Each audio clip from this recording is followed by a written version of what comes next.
عمرك كتبت رسالة عادية جدا ومسحتها أكتر من مرة؟ مش علشان الكلام مش مناسب، لكن علشان خايف من ردة الفعل. خايف كلمة بسيطة تتفهم غلط، أو خايف سؤال عادي يقلب بخناقة. خايف تقول أنا زعلان فتلاقي نفسك في الآخر بتعتذر. لو ده بيحصل معاك كتير، فممكن المشكلة مش في طريقة كلامك، ممكن المشكلة إنك بقيت عايش في علاقة بتدربك تخاف من نفسك. لأن العلاقة التوكسيك مش دايما بتبدأ بإهانة واضحة أو خناقة كبيرة، أحيانا بتبدأ بسؤال صغير جواك: أقول ولا أسكت؟ ومع الوقت السؤال دوت بيتحول من موقف عابر لطريقة حياة. في الأول بتقول معلش، يمكن اليوم كان صعب، أو أكيد ما كانش يقصد، أو يمكن حساس زيادة. بس بعد شوية تبدأ تسكت علشان ما تكبرش الموضوع، وبعدين تبدأ تعتذر عن حاجات ما عملتهاش، وممكن تبدأ تضحك على كلام جارح علشان الجو ما يبصش. وبعد شوية تكتشف المصيبة، إنك ما بقيتش عارف إنت مين. الحاجات اللي كانت بتضايقك بقيت بتقبلها، الحدود اللي كنت بتحطها بقيت بتشيلها، صوتك اللي كان واضح بقى واطي. وتبدأ تسأل نفسك: هو أنا فعلا اتغيرت ولا أنا اتكسرت بهدوء؟ وهنا لازم تفهم حاجة مهمة جدا: العلاقة التوكسيك مش طول الوقت وحشة، ودي بقى أخطر حاجة فيها، لأنها لو كانت وحشة طول الوقت كنت هتبعد بدري. لكن المشكلة إن العلاقة دي مرة تكسر ومرة تطبطب، مرة الطرف التاني يختفي ومرة يرجع كأنك أهم حد في الدنيا، مرة يقلل منك ومرة يقولك أنا ما أقدرش أعيش من غيرك. والمخ هنا بيتلخبط، مش بيقول العلاقة دي بتأذيني، بيقول استنى، يمكن اللحظة الحلوة ترجع. وده اسمه في علم النفس رابطة الصدمة. علاقة فيها أذى بس فيها لحظات كويسة متقطعة، فتلاقي نفسك متعلق أكتر بدل ما تبعد، مش لأنك ضعيف، لكن لأن مخك اتعود يستنى المكافأة، زي لاعب القمار اللي خسر كتير بس مكمل علشان فاكر إن الدور الجاي هيكسب. فأنت غالبا مش متعلق بالشخص نفسه، أنت متعلق بالإحساس اللي بيجي منه أحيانا، متعلق برسالة حلوة بعد أيام تجاهل، متعلق باعتذار بعد إهانة، متعلق بحضن بعد خناق، متعلق بلحظة أمان جاية من نفس المكان اللي مخوفك. ودي مش راحة، دي جرعة مؤقتة، وبعدها بتحتاج جرعة تانية. وفي النص تبدأ أخطر حاجة، تبدأ تشك في نفسك.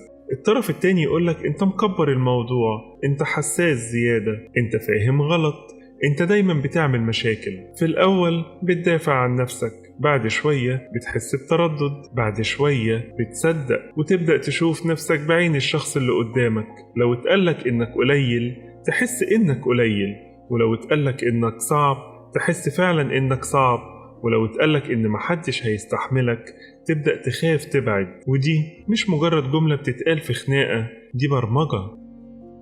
التشكيك في إدراكك ممكن يحصل تدريجيا جدا، لدرجة إنك ما تاخدش بالك غير لما تلاقي نفسك مش واثق في إحساسك ولا ذاكرتك ولا حكمك على الأمور. وهنا الضغط مش نفسي بس، جسمك كمان بيتعب. تلاقي نفسك قاعد لوحدك بس مش مرتاح، نايم بس دماغك شغالة، بتعيد الموقف وتجهز ردود وتتخيل سيناريوهات، تقعد تفتح الشات وتقفله، تعمل نفسك مش فارق معاك وانت أصلا جواك حرب. والأغرب إنك ممكن تدافع عن العلاقة قدام الناس، يقولولك العلاقة دي بتأذيك، تقول لأ الموضوع مش كده، يقولولك أنت اتغيرت، تقول لأ أنا بس كبرت وعقلت. بس الحقيقة أنت لأ، مش كبرت، أنت اتطفيت. قبل ما أقولك تعمل إيه، لازم تفهم إن العلاقة التوكسيك مش شرط تكون علاقة حب، ممكن تكون صداقة أو شغل أو قرايب أو أي علاقة بتستنزفك نفسيا وتخليك تخسر نفسك. طيب نعمل إيه؟ أول حاجة، سمي اللي بيحصل باسمه. ما تقولش حب صعب لو هو أذى متكرر، وما تقولش غيرة لو هي تحكم، وما تقولش هزار لو هو تقليل، وما تقولش خوف عليا لو هو عزل عن الناس. تاني حاجة، ترجع تثق في إحساسك. لو حاجة وجعتك فهي وجعتك، مش لازم الطرف التاني يوافق على ألمك علشان ألمك يبقى حقيقي. تالت حاجة، قلل الاحتكاك اللي بيستهلكك. مش كل رسالة لازم ترد عليها فورا، مش كل اتهام لازم تدافع قدامه ساعة، ومش كل خناقة لازم تدخلها علشان تثبت إنك مش وحش. ساعات أقوى رد هو إنك ما تدخلش اللعبة أصلا. رابع حاجة، حط حدود صغيرة، لا للتقليل، لا للصوت العالي، لا للتهديد بالبعد كل شوية، ولا للمقارنات، ولا للعقاب بالصمت. وخلي بالك، الحدود مش معناها إنك بتكره الشخص، الحدود معناها إنك بدأت تحب نفسك. خامس حاجة، ما تفضلش لوحدك. العزلة بتخلي العلاقة التوكسيك تكبر جوه دماغك. اتكلم مع حد ثقة، صديق واعي، حد من أهلك لو كان آمن، أو مختص لو تقدر. وخد بالك من الاختيار في النقطة دي بالتحديد. لازم اللي تختاره تكون متأكد إنه هيتكلم بموضوعية وبأسس صحيحة، لأن معظمنا بيختار ناس غلط يتكلم معاها، ودي بتبقى كارثة. ولو في أي تهديد أو عنف أو خطر حقيقي، فالسلامة أهم من أي نقاش، وإنت كده محتاج مساعدة مباشرة من ناس تقدر تحميك. وبعد الحلول اللي قلتها واللي يا رب أكون موفق فيها، في نقطة أعمق من كل اللي قلنا عليه ده. قلبك محتاج يرجع لمصدر ثابت، لأنك طول ما قلبك متعلق بإنسان متقلب أو بشغل بيضغطك، هتفضل متقلب معاه. يوم يبقى حلو فتطير وتفرح، يوم يختفي ويبقى سيء فتنهار، يوم يرضى تحس إنك كويس، يوم يزعل تحس إنك ولا حاجة. علشان كده رجوعك لربنا مش رفاهية، ده مصدر ثبات، لأن القلب لما يتعلق بحاجة متقلبة هيفضل متقلب، لكن لما يرجع لربنا هيبدأ يهدى من جوه. ربنا قال: ألا بذكر الله تطمئن القلوب.